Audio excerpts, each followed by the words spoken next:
Time now for our big board. More of today's top stories. Our insiders are standing by. And first up, that big news from the NBA.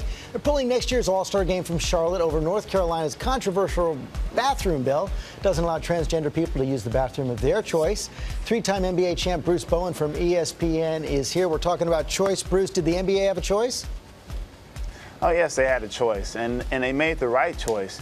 You know, the NBA is based upon core values of diversity, inclusion, and fairness and respect to the individuals that work for the NBA as well as the fans. You know, we have a new and improved NBA, whereas today it's about guys stepping out in front of social issues and not being afraid to say, hey, I am this person now.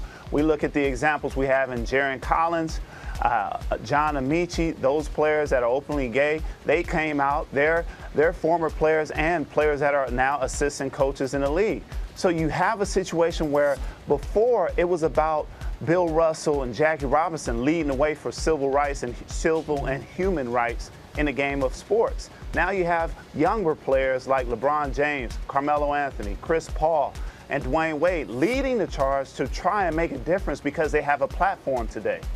So you're saying players, yourself being a former player, are really behind this. Everybody is standing up, standing behind this decision.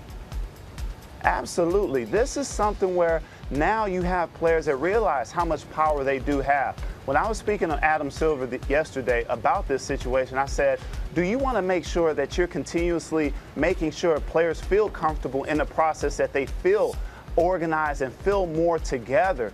Sometimes we have a little separation, and that's where people get into the situations of getting separated. This is all about staying together. It's no fault of the Charlotte Hornets. Michael Jordan has done a tremendous job there, but it's more about what that state represents. You cannot have the core values of what the NBA has and have an all-star game there with the beliefs of what North Carolina feels right now. Yeah, NBA players, you have a big voice and you are using it. Bruce, thank you so much. We're going to switch gears now and talk about some legal troubles surrounding The Wolf of Wall Street, the film starring Leonardo DiCaprio, of course. And now the Justice Department is investigating the production company behind the movie, alleging at least $64 million was laundered in funding the company.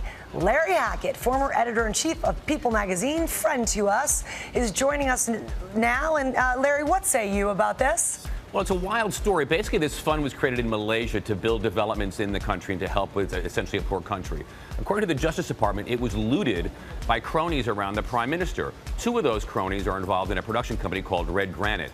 They took $100 million and they funded Wolf of Wall Street, which has gone on to make nearly $400 million. As part of that, one of these partners wooed Leo DiCaprio. They took trips to Vegas where they spent over $1 million. They spent partying on a yacht at the World Cup. They actually went to Australia in 2012 for New Year's Eve, enjoyed the New Year's Eve in Australia, then chartered a 747 and flew to Vegas to do New Year's Eve all over again. So there's a lot of money washing around here. It was involved in the making of this picture. A lot of it was spent wooing Leo DiCaprio, and the feds say basically it was stolen from the Malaysian government. And if they're found to be guilty of this, any blowback on Leo? Well, look, I think it underlines Leo's reputation as being a party boy. All of these people knew the way to Leo's heart, which is basically let's go to Vegas, let's gamble, let's hang out on yachts. So I don't think it does anything to kind of like change the impression of him. I think they're also going to question him to some degree about how much money do you think was spent? Do you know anything about how the money came to these people? Did they ever, in these times of partying, say to you where the money came from? There's no implication that he knew anything and was conscious of this. But I think as part of the investigation, they're going to try to find out if he knew how these guys got their loot. Okay, Larry, thanks very much. Move on now to a big headline about homes. New report from the National Association of Realtors announces sales have reached their highest level in more than 9 years. Got Barbara Corcoran here now, star of Shark Tank and the author of Shark Tales. We in a bubble, Barbara? You're never supposed to mention the word bubble ever again. It's been 10 years since we had the bubble. What we have right now, though, is a full steam ahead market, as best a trifecta as you could get. We've got great jobs. We had 7 times more jobs created last month than this month. We've got cheap money. Mortgage rates are under 4%, so people could buy a bigger house. And what we have is we have a ton of people coming into the market and a shortage of listings. We have 6% fewer homes on the market now than we had 12 months ago, so people people are a bit panicked because they can't get their hands on the house that they just fell in love with. So it sounds like it's a good time, Barbara, if you want to test the market and maybe try to sell your house for a good number. What advice would you give potential sellers? Well, the most important thing is to realize that you cannot overprice a home. That's nothing new.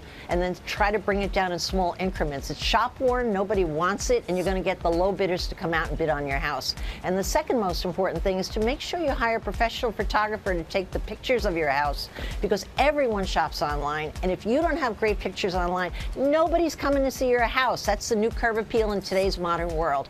Those are the two most important things. Bruce, oh, go ahead. Go ahead. Bruce, I see you nodding your head up there. Here, you want to jump in here? Yeah, I do. You know, Barbara, I have a house to sell you, pitch Bruce. to you. I have a house to sell you. Well, no, I want to pitch something to you. How about a drawer organizer? No. A junky drawer, something Don't we go can there. just make it all special instead You know, of Bruce, junk. a junk drawer, a lovely. That's the worst idea I've ever heard. I am definitely out on you before you even finish your pitch. Keep your day job. Keep your day job. Oh, early edition of Shark Tank right here. Larry, you want to play too? Or are you good? Yeah, I got a movie for you to fund too, Barbara, if you want to do Oh, that. no. Go away. I love talking real estate with you, Barbara. It's always fun. You have Thank you. really great information for us. We appreciate it very, very much. My pleasure. Thanks to all you guys.